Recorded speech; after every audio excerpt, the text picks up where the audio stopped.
Thank you, Mr. Woodall. Senator Carper, the chairman, is not back, so I'll proceed with some questions, and I'm sure I'll turn it over to him when he returns. So, Dr. Meltzer, I'm looking at your testimony here. I wasn't here for the beginning of the answers to Senator Carper's questions, but I'll just read this. You say there's no globally agreed definition of digital trade. However, it is a term increasingly used to describe an ecosystem that is more expansive than e-commerce, which is focused on trade in goods and services purchased online. Digital trade includes the important role of cross-border data flows and how data and digital technologies such as cloud computing and artificial intelligence can enable trade. Did I read that correctly? Yes, Senator. And let me just ask our other witnesses. Ms. Bliss, do you agree with that definition, or do you have any differences? No, I don't have differences. And I think that Dr. Meltzer has adequately described it. And in my written testimony, we try to elaborate that, in our view, the digital economy certainly is what are referred to the pipes, the infrastructure, the fiber optic cables, the technology that enable the internet, and then the platforms, technologies, software and services that build onto that to enable the functioning of the digital economy itself. And then, of course, all the various apps that are being developed and the emerging technologies in this space. And then, you know, I guess at a core, you could say that it's about electronic transmission of data across the internet and the content that's included there. But I would be in agreement. Mr. Feith, I know you focused on national security aspects of this issue. Obviously, the internet has proved to be a boon to businesses and individuals to share information. And of course, we're a free society where people are free to communicate. But our adversaries, particularly the People's Republic of China and the Russian Federation, use information warfare essentially to steal our data, but then to do everything from engage in disinformation or active measures campaign like they did in 2016 during the presidential election. Talk to me about the benefits of us entering into some digital trade agreement with our democratic allies and how that plays into this, sort of split personality when it comes to digital information in a free societies versus autocratic societies. Thanks, Senator. I think the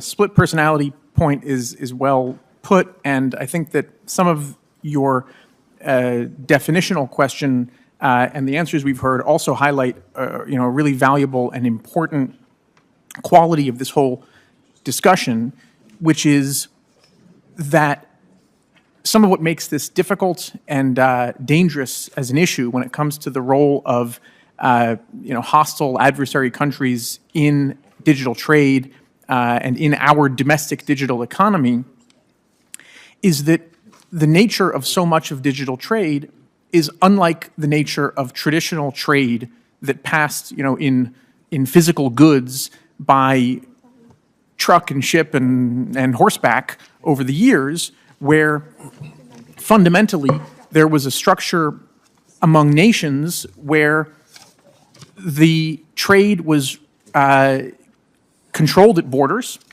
and arranged between countries according to agreements. The internet was born and then established with none of that. There was no need to go open any other countries. We all, allowed the internet to emerge all over the world. And as we've said, there were enormous benefits to this in matters of, prosperity and quality of life and all the rest. And yet it causes also the national security challenges that we face today, where, in a way completely without analogy to the physical trade in goods, we have adversary country state actors and state-backed actors operating in our telecommunications networks, in our, across our digital economy, meaning in our pipes, in the platforms of the delivery of these digital goods and services, and in our politics through the use of platforms like TikTok and other social media platforms where not only can data be harvested, but the export of the censorship and propaganda objectives of the Chinese Communist Party, for example, can be done at scale in a fashion that was simply impossible in the pre-digital age. And we don't have mechanisms in our international trade rules, and we really don't have mechanisms even in our domestic regulation for dealing with this. We have the Committee on Foreign Investment for handling inbound foreign investment. We have export controls for licensing and restricting the traditional export overseas of goods and services and some technologies. We have federal procurement restrictions that restrict what federal departments and agencies and their contractors can purchase. But our federal regulatory structures have traditionally been just silent on an enormous range of domestic digital commerce that has international digital trade implications. And that has to do with what people put on their phones, what companies do when it comes to their drones or their surveillance cameras. It has to do with the handling and sharing overseas of our most absolutely sensitive data, such as our genomic, DNA information. These things have been effectively untouched by the traditional tools that we know for national security, restrictions and approaches to matters of commerce. And that's partly why we have such a challenge here.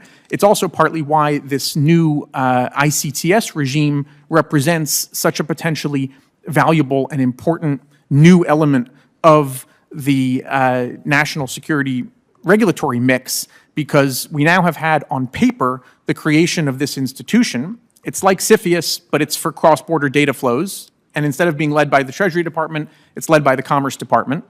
It was put out initially in the waning period of the last administration, endorsed in the first months of the current administration, but it exists only on paper. It's never actually taken action, not against data centers, not against drones, not against autonomous vehicles and digital mapping, and not against anything relating to the biodata particular priority. And it would appear that the case for that is really just very strong and rather overdue.